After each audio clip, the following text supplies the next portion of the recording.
guys, how are you? Very good, and yourself? Yeah, we're super good.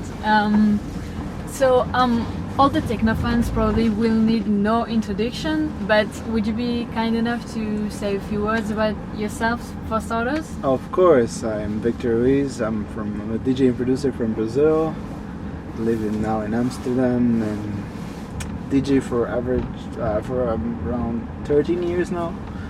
Making music for 13 years now as well, and yeah, techno DJ, and I love it. I love what I do. And I do what I love. Oh, we do love it too. Oh, thank you. I appreciate it. We are very happy to be meeting you here today in Geneva, just before you show at the Audioclub.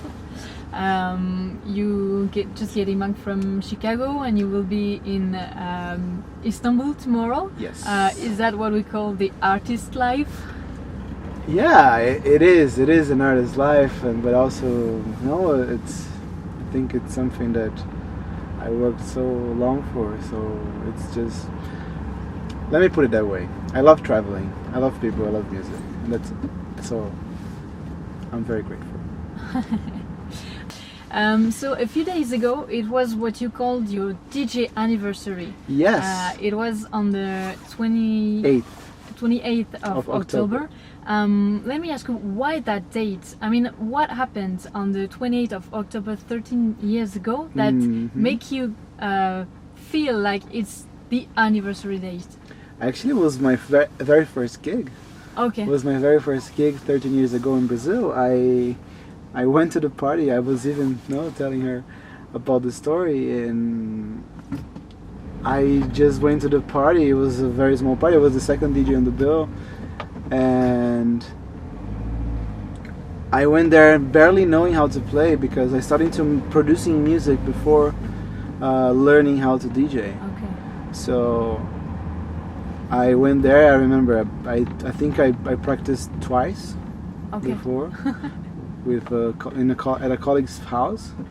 So he gave me like 2 hours to practice, and he said like, "This is the basics. Do your thing, whatever, And I'm like, okay." And I was shitting my pants. And there was 10 people there, but I was still shitting my pants. I was like, "Fuck, how can I do that? I don't know." But in the end, it was fine. I think I didn't mess up, but by then I didn't know how to mix. So I could beat match the tracks, but I would just do like this, and I would change the tracks. Yeah, there was no transition. It was like, And by then, fun fact, I wasn't playing techno. I was playing psytrance. Oh, okay. I started as a psytrance DJ for 2 years. Okay. And then I came to the right side. And is there a moment, like, do you have a memory, specific memory of when you felt like everything was changing, like this moment when you thought, okay, I'm gonna take off. This is gonna get big. I don't know, because with me it was very subtle.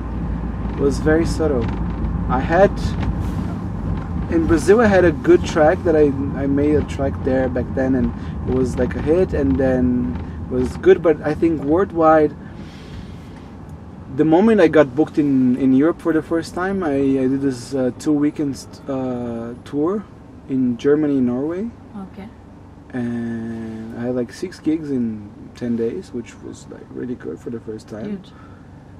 And then I came back to Brazil. I was like, wow, okay, that was something, and I don't know, it was very organic. I didn't have like a major breakthrough. It was always step by step. Yeah, okay. And for your anniversary, you wrote a very inspired and touching message on the social medias, and you said, be resilient, be hungry, be hardcore. Yeah. That's very interesting. Can you tell us more about that? I think be resilient is for you to never give up, because many times in my career, during my career until now, I think I thought about giving up, like, because it was too difficult, it was too hard, or I was in like those crossroads that you don't know what's gonna happen, and you're working so hard, and nothing big or nothing, let's say, important happens, for you, and you're just like, fuck, man, it's not happening, it's not working. I'm gonna give up. Fuck this shit. Yeah. I'm gonna do whatever. But at the end of the day, every time something would happen that would push me to go to continue doing my job, you know, and it's incredible. Every time I had those moments, and I just kept going a bit, something like amazing would happen, like a massive, amazing release, amazing festival, amazing party, tour, name it, whatever. I was like, wow, okay, I'm on the right track. I'm gonna be fine. You know, I'm gonna be fine. So I think you should keep going, and be hungry is always like keep chasing your dreams, and not even that. No, keep finding new ways to improve yourself, and be hungry, like the name says it itself. You know, like want more. You know, but not bullshit, but like what you want actually. I want more. You can do more, you know. And hardcore is just hard work, man. That's it. Yeah. Okay. I mean, if you read all my interviews I ever made in my life, I always say, work hard pays off. That's it. Always. You have to work hard. That's it. There's no shortcut. There's no trick. No, there's not. You have to sit your ass down in the studio or whatever, or plan your career and everything, and play and everything, and just go. That's it. Okay. So now let's talk about the main subject of this interview. Yes. As you may know it, our own concept, Into the Wild, is to produce videos of ourselves playing techno sets in wonderful natural places without any audience. Nice. And we interviewed a lot of DJs about the connection between electronic music and nature. Yes. But it is quite special for us today to ask those questions to you, because you are one of the producers whose tracks are the most present in the sets that we played Into the Wild. Nice. I'm Nimbus, happy to hear that. Red Thank Lights, The Eye of the Beholder, all those are tracks we recently played into our sets. That's so cool. So for us, we inevitably think about you when it comes to nature and music. I appreciate it. But what about you? Between nightclubs, airports, and festival, what part takes music? What part takes nature into your life and into your music? Well, I come from a very, how can I say that?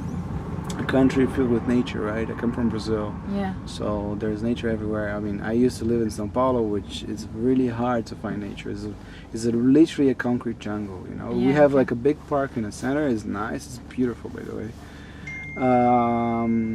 But if you live in São Paulo, and I remember when I was living there, I was missing nature so much. So I had to make some escapes because I really like nature.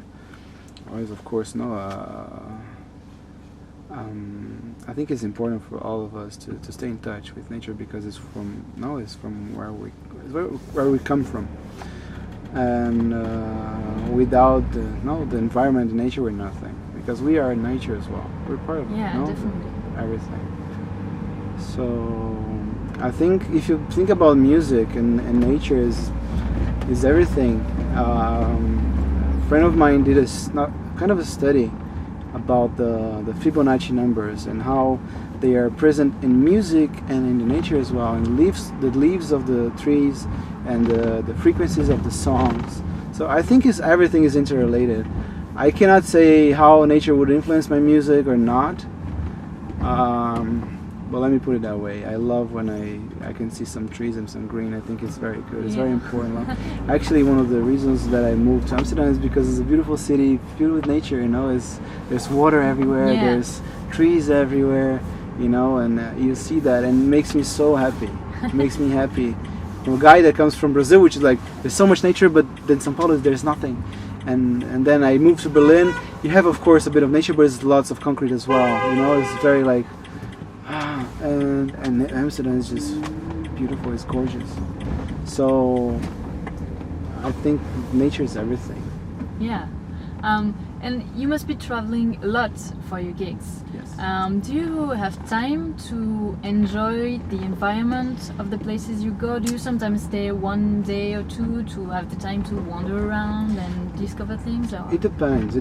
If it's in Europe, it's very rare for me to stay in some kind of place. But like I just did a tour in the US, so I played there for 2 weekends. So in between, I just stayed in the country. I stayed in LA and New York. So it's very interesting because both cities, they're very different.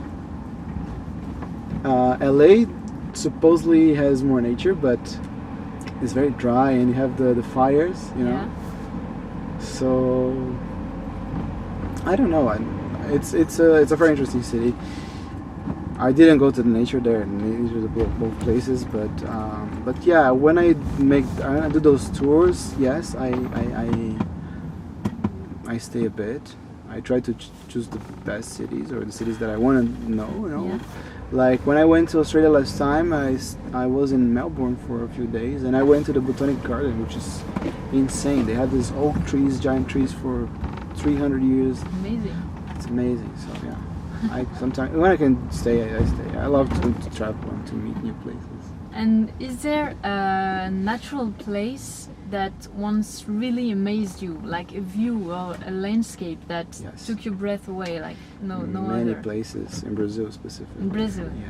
Yes.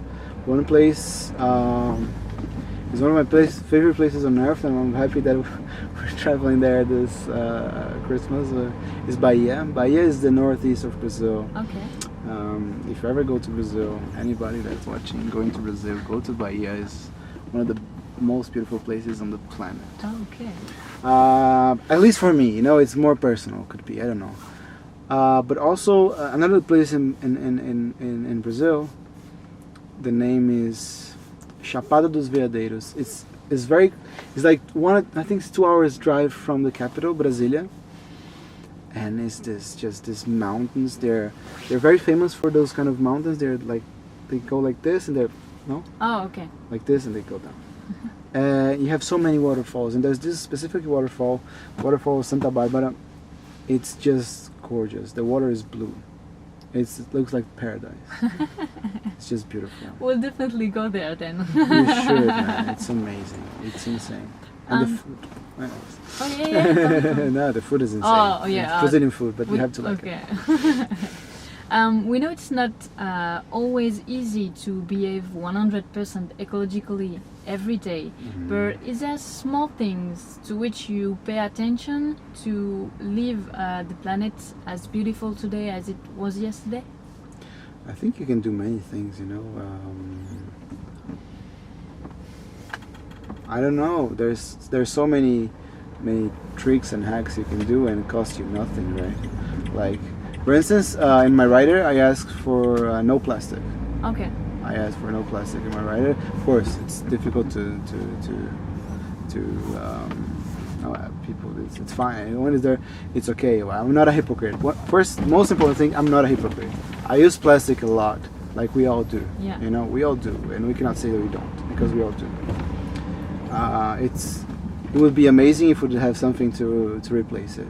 I think would be the best. Like, and I know there are many research with many things. Even in Brazil, there's some kids that are just trying to get some, not plastic, but kind of plastic that they're just, after a month they're gone, or 2 months they're gone. You know, they just dissolve. It's nice. You know, so those kind of things.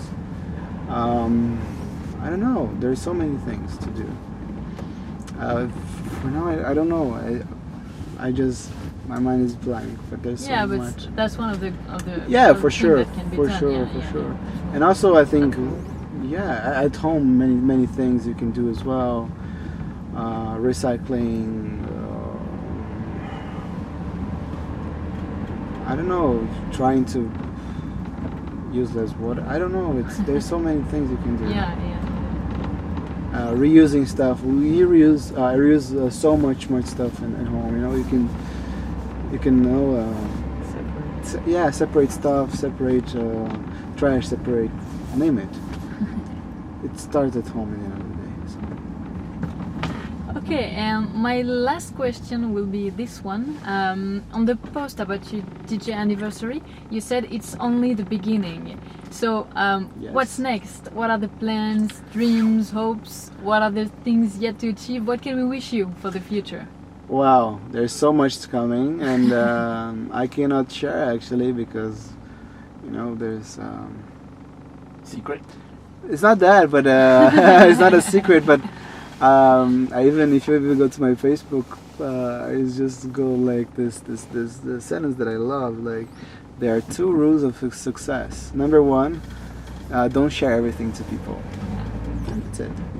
You know. But I'm like, tomorrow I'm having the 2nd edition of my all-nighter. The name is Oblivion. It's a new concept.